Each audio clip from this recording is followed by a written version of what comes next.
Good evening to all of you, and good morning to those who are just getting up from their afternoon slumber.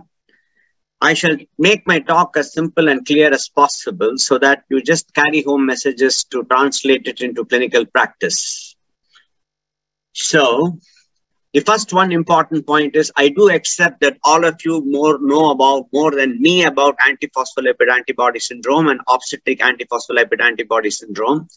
But I gentle request you, like the Buddha, is empty your cup if it has to be filled. Because to learn, you have to unlearn what you have already learned. That's very, very important.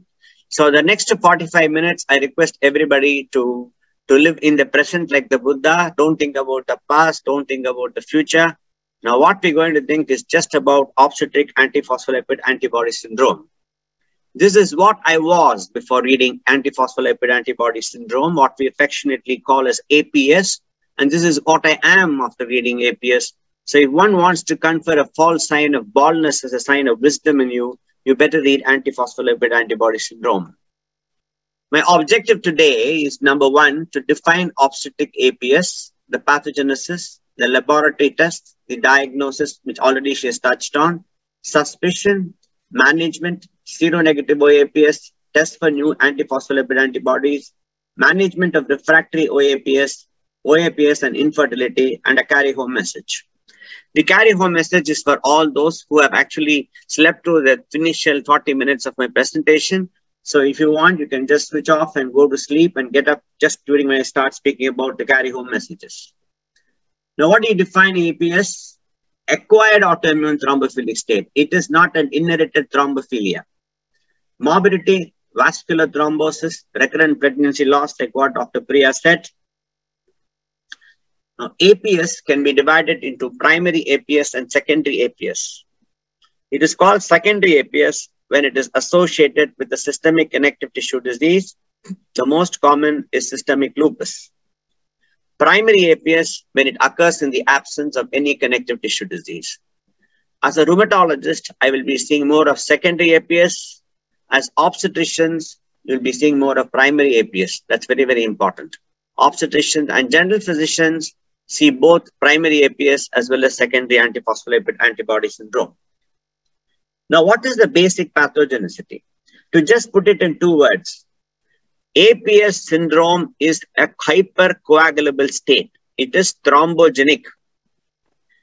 Now, recent research has confirmed that antiphospholipid syndrome is also inflammatory in nature, which starts igniting the flame of inflammation in the placenta as well as the blood vessels.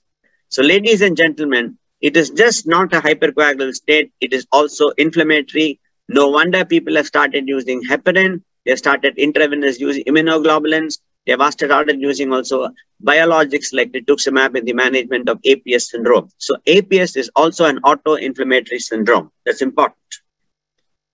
The mechanism of APL beyond thrombosis.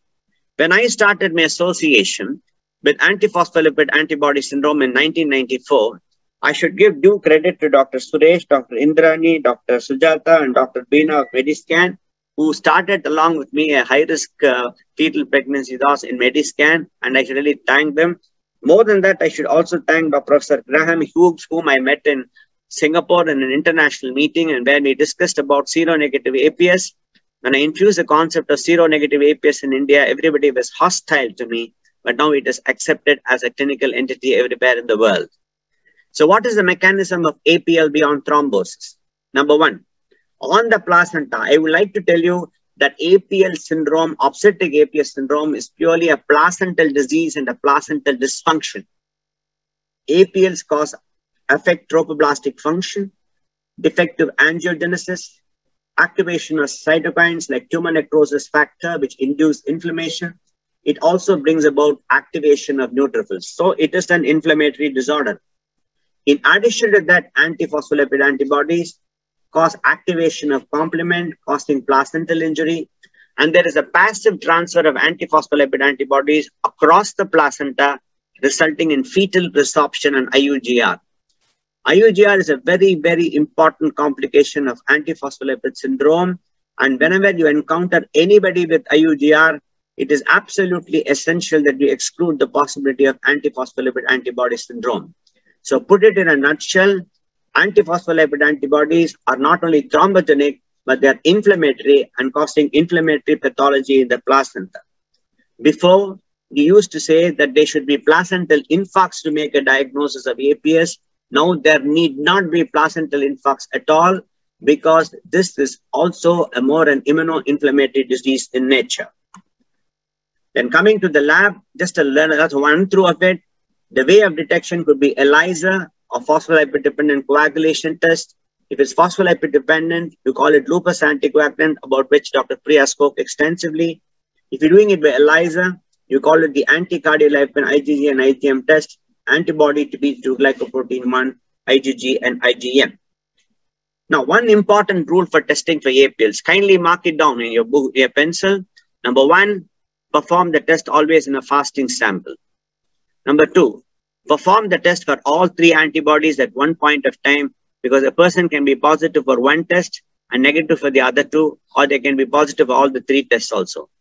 Repeat the same test after 12 weeks. Why should you repeat after 12 weeks? The half-life of immunoglobulins is only 12 weeks, and all these antiphospholipid antibodies are immunoglobulins by nature. So if you want to exclude false positive results, you should do it again after 12 weeks. So on both occasions, first week and the 12th week, the test should be positive. That's very, very important.